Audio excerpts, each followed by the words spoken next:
Hello, I'm Rich Spots, and I'm speaking to you from Trinity Church in Solebury, Pennsylvania, which is in Bucks County, just outside of Philadelphia. We're living in very strange times, and as a musician, a lot of the music around the country has been silenced, or at least put into privacy and behind closed doors. And part of the learning process for all musicians is not just practicing, but performing, because you learn through performance. And so just as a musician, for me, I'd like to keep up my skills during this very bizarre time. For those who may not know what I'm up to, but I have spent the past decade learning one piece of music, L'Orgue Mystique by Charles Tournemire. It's 253 movements long and 15 hours in duration. And Trinity Church is where I practice. And I decided to, at least for the coming year, to do a weekly presentation of one of the pieces from each of the offices, and I'll follow the year liturgically. And so every week, I'll probably just do the Pièce terminale, which is the final piece of each set. There are 51 overall suites. And so the Pièce terminale is the finality, or what would be the postlude to Roman Mass. So the postlude for today actually comes from the Easter season. So for those of you who are not following, it's Easter time. And this piece is based upon the Alleluia chant for this week. And if you were to follow the gospel reading, it's at the beginning of the farewell discourses. So the post-resurrection narrative that before the ascension. So ascension is in a couple of weeks, well, a week and a half.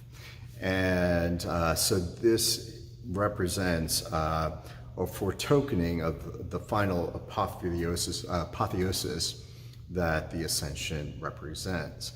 So it's a very joyous and somewhat frightening piece, because it deals with awe and fear and magnificence.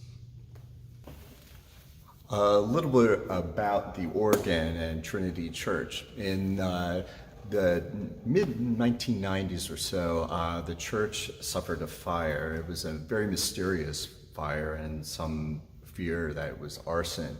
But the church was able to recover. And through a grant and through the donations of the parish, they were able to do this instrument, which was built by Martin Pazzi, which is a builder out in Washington State. What's special about this organ is that it's a tracker.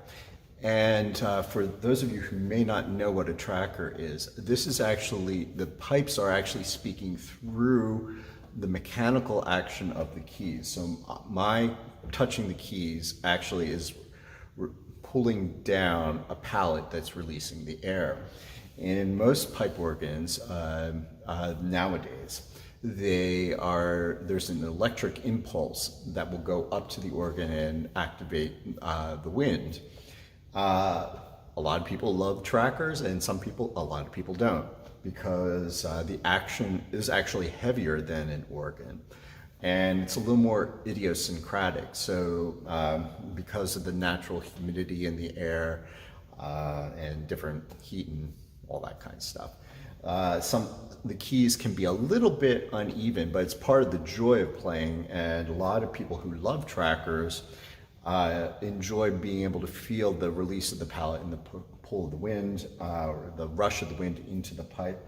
And the other thing is that you can actually, to a certain extent, control the speech of a pipe. It's very subtle, but in slower movements, you can release the palate very slowly, and so it has a gentle speech or articulation.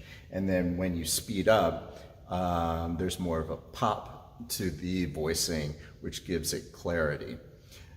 So this instrument was built in 2006, And it's a joy to play. It's a modest size instrument, and we're in a chamber space. So this is not a traditional organ space with a huge acoustic, but it is a joy to play, and it's amazingly versatile for its size. So thank you very much for indulging me, and so now I'd like to play Fresque Alléluiatique, which is for the fourth Sunday after Easter, and it's from L'Orgue Mystique by Charles Tournemire.